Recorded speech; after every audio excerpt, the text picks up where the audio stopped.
kepada Sayyidul Anbiya yang telah membawa kita dari zaman yang suram menjadi zaman yang tentram, dari zaman jahiliyah ke zaman nuraniyah.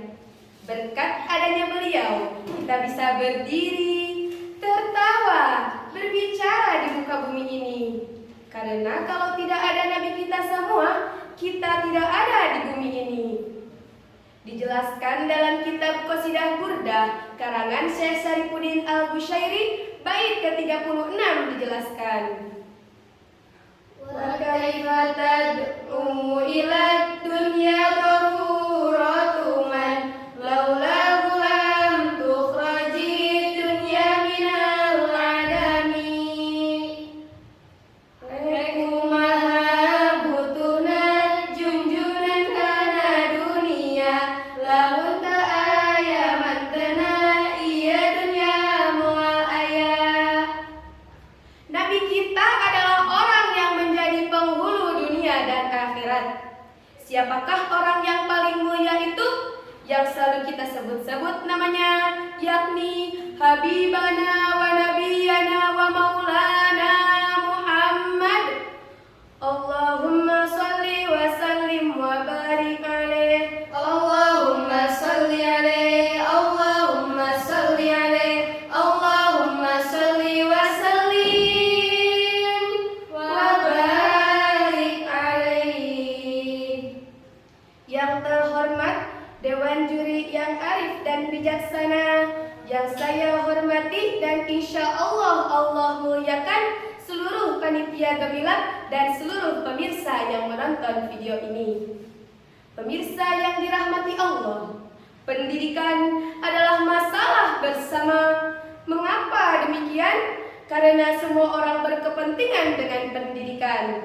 Orang yang ingin memperbaiki kehidupan personal dirinya, interpersonal seperti keluarganya, masyarakatnya, negaranya, bahkan dunia, pasti akan membutuhkan pendidikan. Membicarakan tentang pentingnya pendidikan, maka problematika pendidikan di Indonesia haruslah kita bongkar dan temukan solusinya. Andi dalam jurnalnya yang berjudul Masalah Pendidikan di Indonesia mengatakan bahwa kualitas pendidikan di Indonesia saat ini sangat memprihatinkan. Hal ini juga dibuktikan dengan data UNESCO tentang peringkat Indeks Pengembangan Manusia Human Development Index yang terdiri dari peringkat pencapaian pendidikan, kesehatan, dan penghasilan per kepala yang menunjukkan bahwa indeks pengembangan kualitas berpikir manusia di Indonesia makin menurun. Akankah kita diam saja membiarkan masalah ini terjadi? Apa yang harus kita lakukan demi majunya pendidikan di negara ini? Oleh karena itu, pada kesempatan kali ini, izinkan kami membawakan sebuah tajuk Pentingnya Pendidikan dalam Membangun Generasi Beragama Generasi Milenial, dengan berlandaskan surat Al-Alaq ayat 1-5 yang berbunyi,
menciptakan.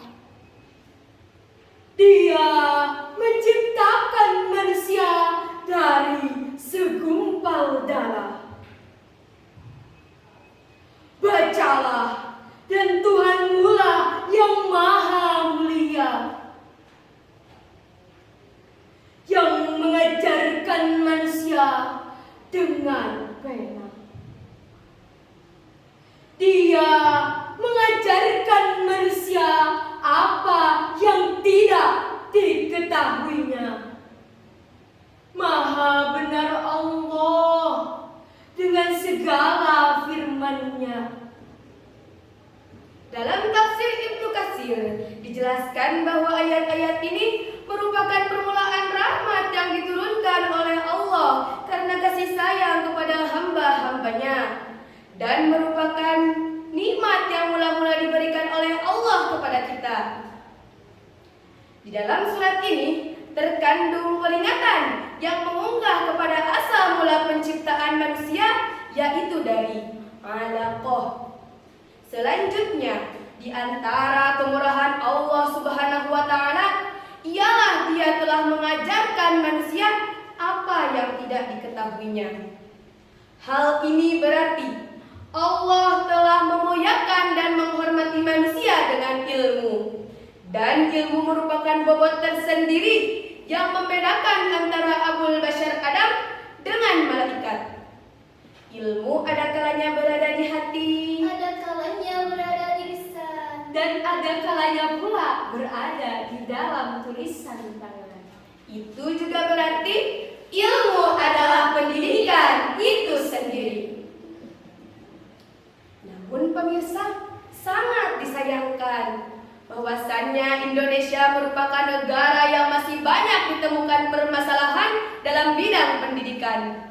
Menurut UNESCO, hal ini disebabkan karena rendahnya minat baca masyarakat kita, yakni hanya 0,0001%. Artinya, dari 1.000 masyarakat Indonesia, hanya 1 yang rajin membaca. Namun sejatinya, hal ini berakar dari persepsi masyarakat terhadap pendidikan itu sendiri. Sebagaimana Fajar dalam penelitiannya yang berjudul Diversitas Persepsi Masyarakat Terhadap Pendidikan mengatakan bahwa pandangan suatu masyarakat terhadap pendidikan dipengaruhi oleh pengalaman hidup yang kompleks. Itu artinya masyarakat yang mengerti dan paham akan ilmu akan memprioritaskan pendidikan. Sedangkan masyarakat yang tak hidup dengan ilmu akan mengesampingkan pendidikan. Pemirsa yang dirahmati Allah, sangat disayangkan fenomena saat ini masyarakat seringkali mendikotomikan antara ilmu agama dan ilmu umum. Sehingga banyak masyarakat yang hanya berpegang teguh kepada salah satunya saja. Ada yang fanatik dan juga memusuhi salah satunya. Bahkan ada yang tidak mempelajari keduanya. Apa akibatnya?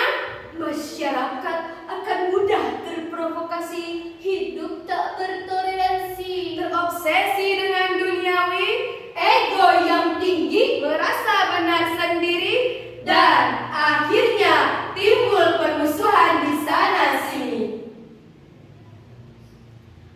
Namun hal ini juga berakar dari masyarakat sendiri.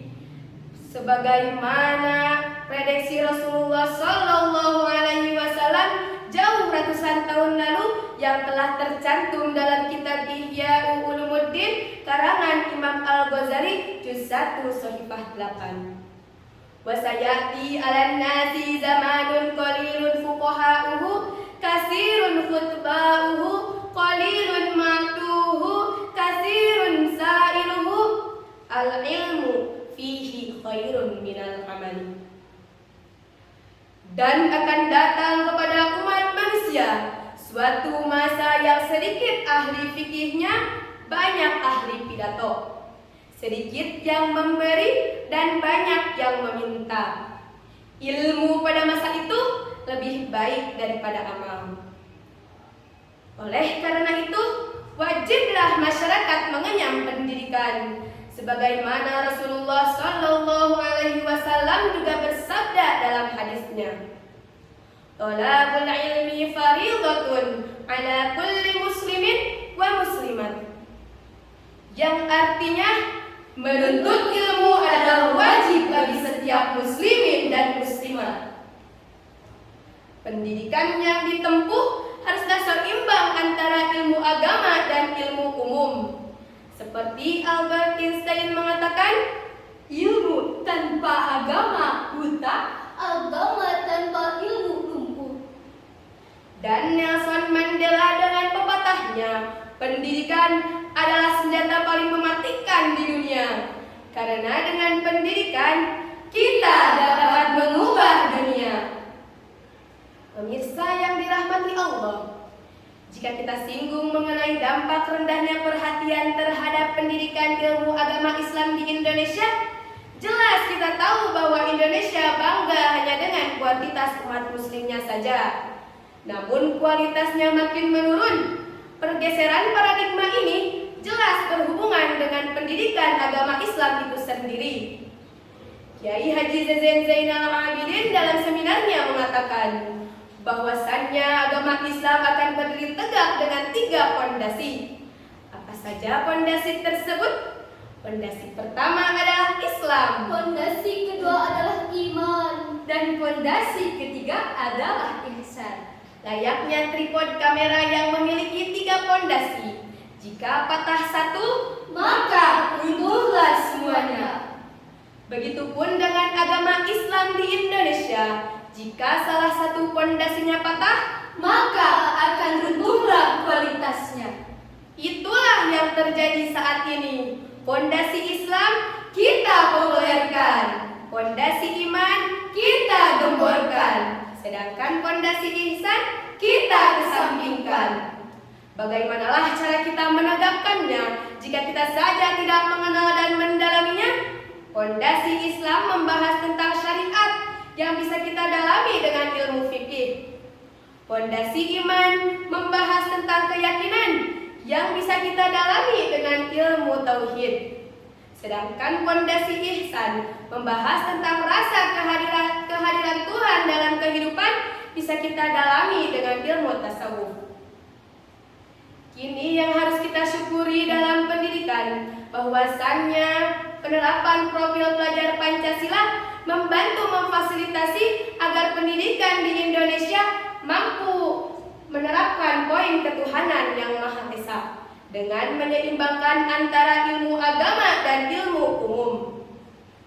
Pada akhirnya dapat kita simpulkan bahwa ilmu agama dan ilmu umum di Indonesia masih harus terus diperhatikan, khususnya dalam mempersiapkan bangsa untuk masa depan yang lebih cerah. Oleh karena itu, ayo kita sama-sama tingkatkan ilmu kita dengan menempuh pendidikan sampai dengan tingkat tertinggi.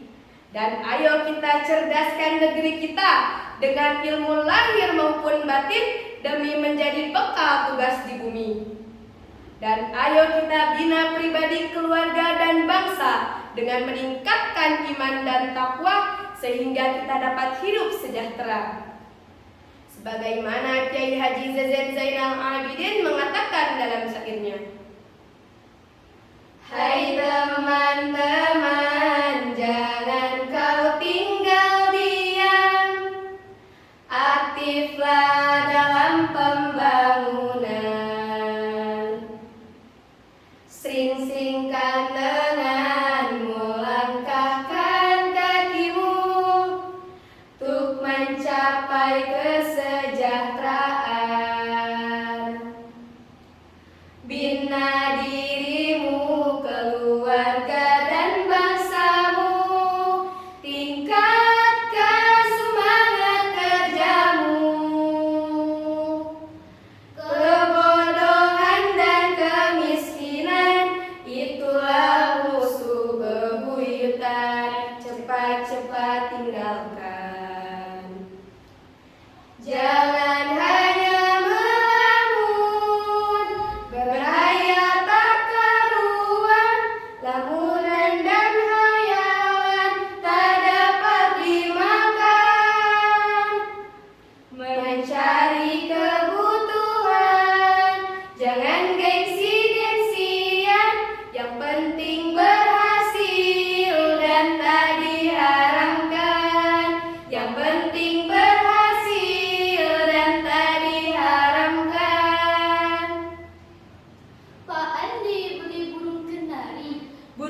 berjemur hingga siang hari. Pembicaraan berakhir sampai sini. Salah dan janggal mohon dimaklumi. Demikian sarahan yang dapat kami sampaikan. Beli berlian di jerami, berliannya disimpan di pinggir duku. Sekian dari kami. Wassalamualaikum